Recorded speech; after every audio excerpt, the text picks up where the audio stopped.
Hi, I'm Shelly Banjo, Bloomberg's New York bureau chief, and I'm joined today with Jeff Canada from the Harlem Children's Zone, Suzanne Ehlers from the CEO of Malala Fund, and Sal Khan, founder of the Khan Academy. And we're really happy that you guys joined us today to talk about an issue that has really hit home for anyone who has children, for anyone who has been a child, really just has really hit everybody during the pandemic around the digital divide as we all were forced to go into virtual learning really around the world. But it hasn't all been bad. It's also opened up a really interesting laboratory of what can be possible. So with that, I want to just pull up a poll that we took ahead of the event. The poll asks, has technology widened or reduced inequality? And I think these are pretty interesting stats. Because it's about half and half, a little bit more widened, but kind of points to both the challenges, and the problems that have arisen. So I want to start off kicking it to Sal. I know you have a really interesting story about how you kind of saw some early signs of the pandemic very quickly on in the very traffic that was coming to your programs and your site. Yeah, you can imagine almost a year ago when the school closure started happening, we saw our traffic at Khan Academy grow by a factor of 3. We normally see about 30 million learning minutes a day. We saw that go to about 85, 90 million learning minutes a day. And so for us, it was just a full court press where we realized that a lot more people were leaning on us than ever. We had to help support parents, teachers, figure out what does distance learning look like? How can they schedule their, not just using things like Khan Academy, but using other things. We launched an effort called Schoolhouse.World to provide free tutoring to folks. It's another not-for-profit effort. And on the poll question, it's interesting because I think if you talk about the economy, it absolutely, those of us who have been lucky to be able to work in technology, work from home, we've been able to do fine while other folks might have been falling further behind because of it. But on the education front, even though the digital divide, which I know is the main topic for today, is a very serious gap, I do think on balance, technology has helped, not fully level the playing field, but has helped, because there's a lot of kids who could not afford tutoring, who don't go to schools that offer really rigorous courses or don't even offer certain courses at all, who because of technology, because of access to a cell phone, now do have access to some of that material. That's really interesting. I want to hear Jeff's perspective on, when he first realized that things were about to change the Harlem Children's Zone and what you guys did to kind of facilitate virtual learning. Well, it was quite dramatic. We had anticipated schools closing in New York. We could begin to see what was happening around the world and started in New York City and watching what was going on in the state of Washington. So before schools closed and we went fully virtual, we did an inventory. We made sure every single one of our students had a device, a tablet of some sort. We had to purchase hotspots for a bunch of students. And then we had to think about how do you deal with technology when it doesn't work, because I think all of us have instances with what we're doing. We find out there's a problem or there's some challenge. We had to get headphones for students, because many of our students live in families of multiple people, and having a bunch of folks talking all at the same time, even if they're doing schoolwork, was going to be a challenge.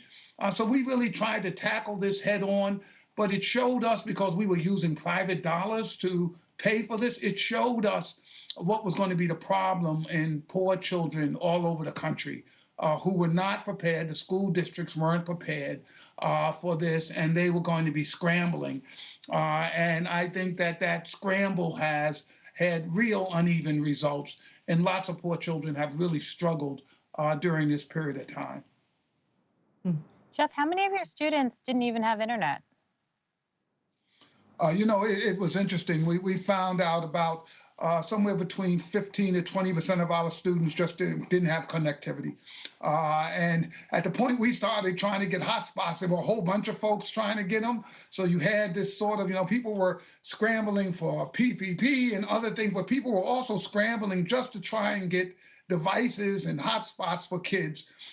We were a little ahead of the game, so it worked out. We got it probably before most other people started looking, but it was a real scramble.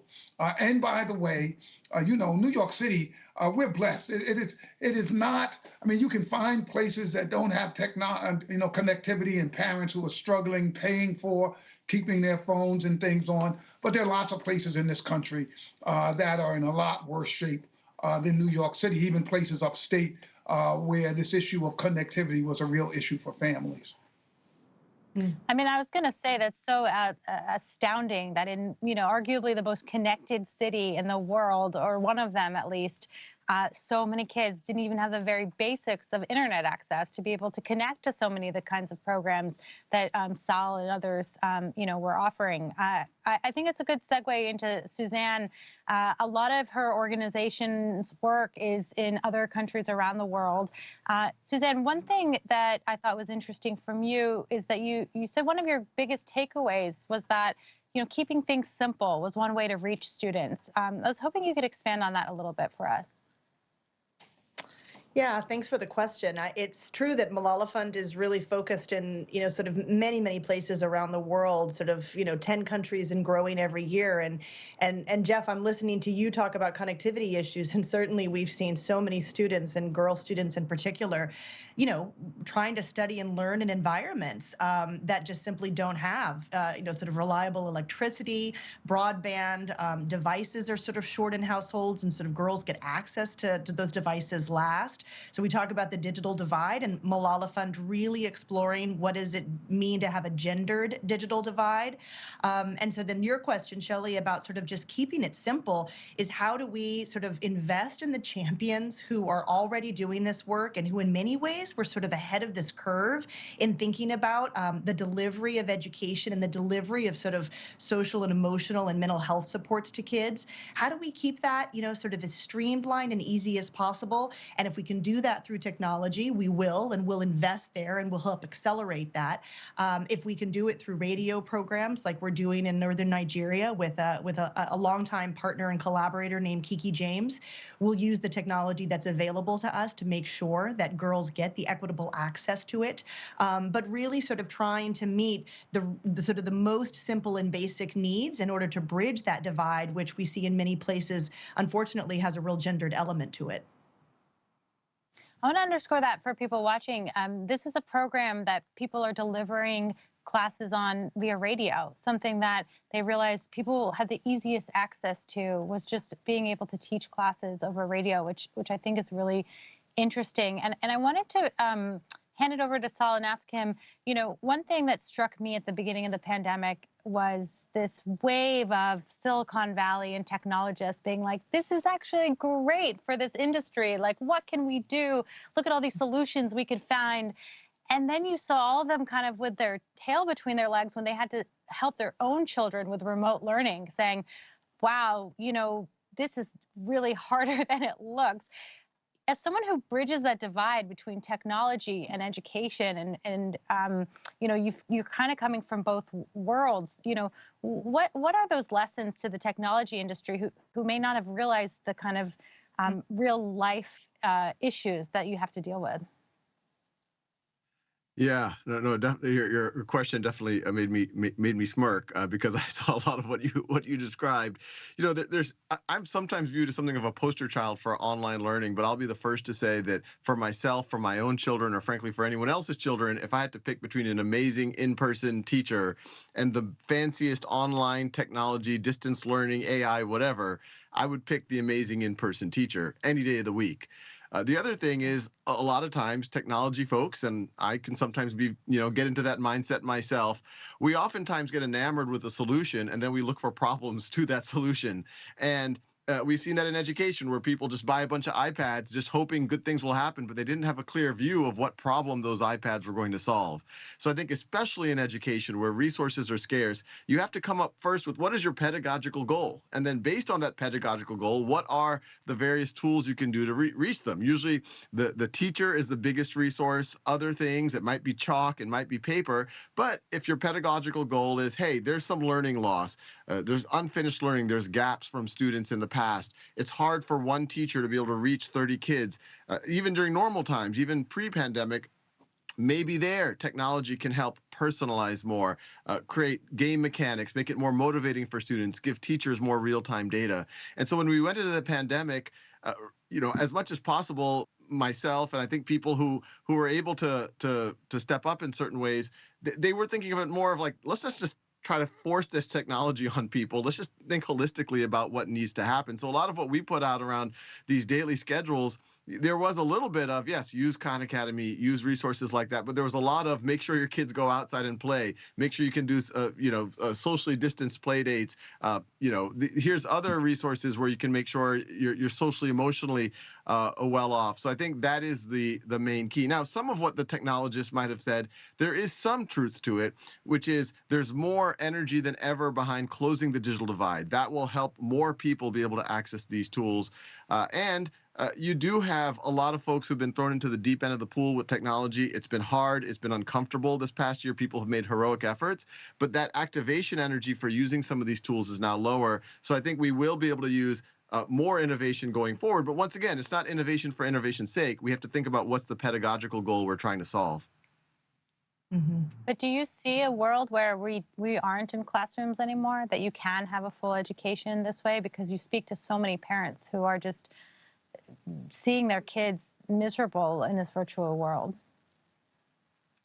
Yeah, I think I think pure distance learning is suboptimal for 99% or so of students. There are special cases if you're a student athlete or you have a long time that you have to be out of school for whatever reason. There's also parts of the country. I was talking to the state commissioner of Alaska about it looks like 20% of their students, because of the rural nature, they need this type of thing. They're school districts that have 10 kids in them in Alaska, so they need some access. Ideally, they're able to get the in-person learning, but they also need some access to be able to tap into a calculus class, because there might not be someone within 100 miles who's teaching it. There might not even be a calculus class within 100 miles of them. So I think for things like that, distance learning is really important. A lot of what Suzanne mentions, we have young people around the world who might not have access to school at all. One of my favorite stories, a young girl in Afghanistan, Taliban keeps her from going to school.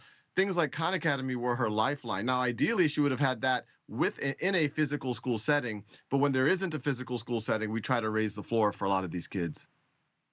Mm-hmm. That's a good segue to something Suzanne said earlier, which is something I don't think many people think about, the gender issues relating to the digital divide. Suzanne, I was hoping you can kind of expand on that for our audience.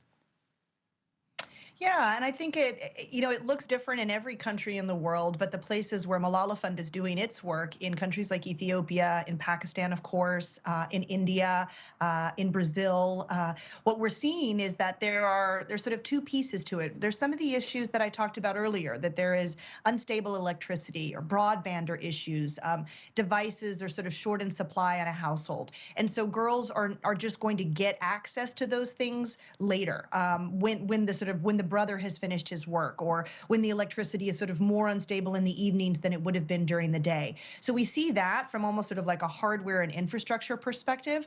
The whole other side of it, though, that really speaks to me of some of these sort of more gendered complications, is that there's a difficulty in sort of seeing girls in that world, the world of tech, the world of sort of STEM careers and education. And we know that that's really shifting, but it hasn't made the journey all the way yet. And so it does take some adjustment for community members, for family members, to really recognize that this is sort of a place where remote learning via technology is something that all students should have access to, including their daughters.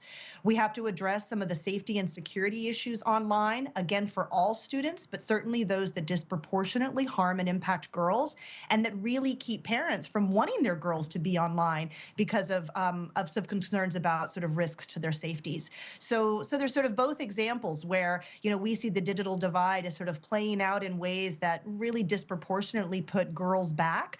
And we know that going into COVID, we had 130 million girls around the world not going to school. And we worried that that number could increase by at least 20 million more, especially at the secondary age school level, where we're sort of trying to push girls into these STEM careers and really contribute to the labor workforce in ways that the global economy will need as a part of recovery from COVID. So those are a few ways ways that we think about the gendered notion of the digital divide at Malala Fund in some of the countries where we work. Thank you for that. I wanted to go over to Jeff because we got an interesting question from the audience about the new administration in the U.S. And I think you might be a good person to answer this because so many people around the country and the world really turn to Harlem Children's Zone for guidance. The question is about what your hopes are for the future of education under the Biden presidency. And more specifically, do you think this government can do, what do you think this government can do to bridge this digital divide?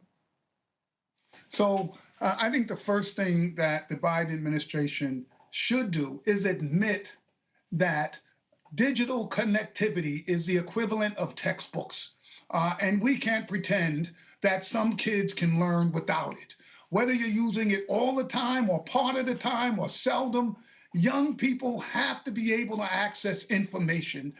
And because we are not doing smart things about the digital divide, and I'll give you a few examples, as educators, we did not stop to say, okay, classroom is over. How do we make sure that we're not having a teacher sit in front of a screen, not moving, for hours on? No teacher teaches that way. Keeping kids engaged, being able to relate to them. We didn't think any of that stuff out. We did the worst case of rolling out this digital instruction imaginable. So we don't know what the promise is. I think it holds great promise in ways we can use it during class time to get smaller groups, to figure out who's not getting it and going to that group and accelerating kids who are getting it. I think that we are just at the beginning, but none of it works if we don't actually take advantage of what some of the technology exists today.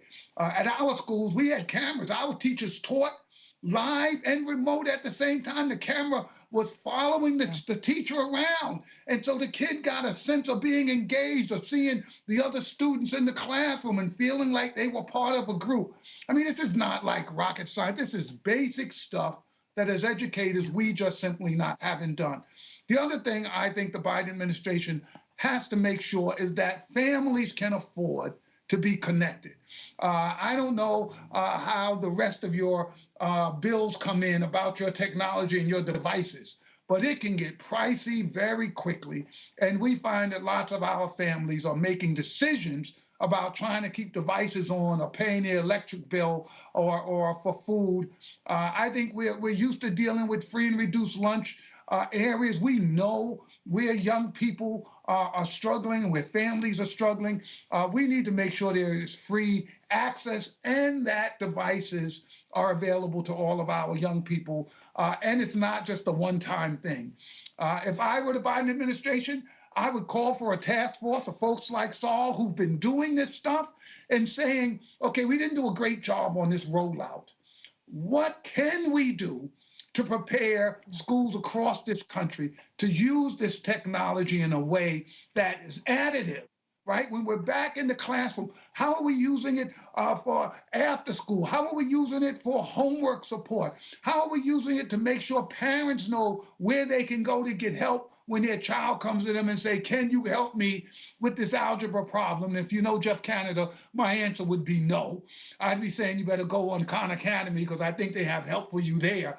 But lots of parents they simply don't know that they can help their children in ways because there's sort of places out there, if you're aware, that kids can get help. So I think that there's a lot we can do to move this forward. Right now, we probably have more connectivity in terms of schools and students than ever in the history of this country because people have been pushing. We have not elevated our instructional theories so that we're actually able to take advantage of it. A lot of people are going to say it didn't work. Well, it didn't work because we didn't do anything to make it work. We didn't think about it. We didn't meet on it. We didn't plan on it. There's a lot more we could do if we take this moment and decide, let's really figure out the best practice in online instruction and when that can happen for our children. And I want to let Saul respond to that as well, because you did bring him up, and I'll throw in, because you also get a lot of your dollars from private enterprise. besides the government, what is the role of companies that provide these utilities, and should they really be held responsible for this as well? Well, I mean, Well, yeah, I on the feel like, second part, go ahead, Saul. No, go ahead, Saul. oh no, go ahead. Oh, no. I was Well, just on going the to say, second part, so go ahead. there are plenty of people who have made a fortune off of us all having to be locked up. And many of these companies can afford now to think about pricing in ways that encourage folks to be able to remain connected as families try and get back to work. I would tie those checks going out that we say, hey, if you're in this sort of wealth bracket, we're sending you stimulus money because we know you're hurting. I would tie that to their ability to gain access to the internet and saying until families are back on their feet, let's make sure they can afford this. And Saul, go ahead. Yeah, no, I'll just add to that. The very existence of the internet, which allows all of these companies to do very well, and I live out here in Silicon Valley, so I'm very familiar with them.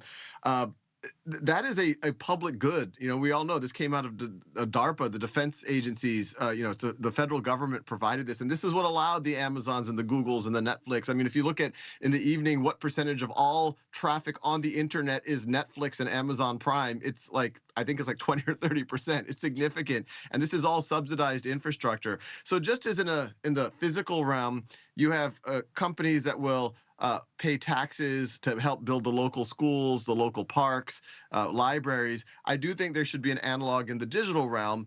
And that's the pitch I always make is like, hey, can't we create institutions online? So it's not just all about buying things and all about more, I guess you could say, time-wasty social media, but it can also be about improving yourself and allowing anyone to plug into things.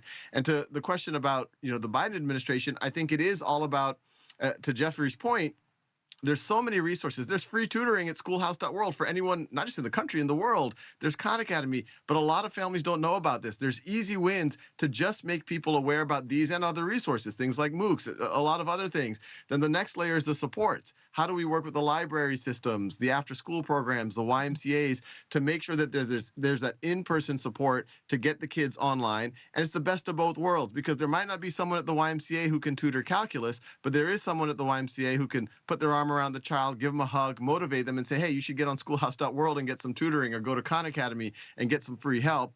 And then the ultimate is, how do we integrate with the school day, because that's where you're going to drive the most engagement. And then we have to think about curriculum and teacher training and things like that.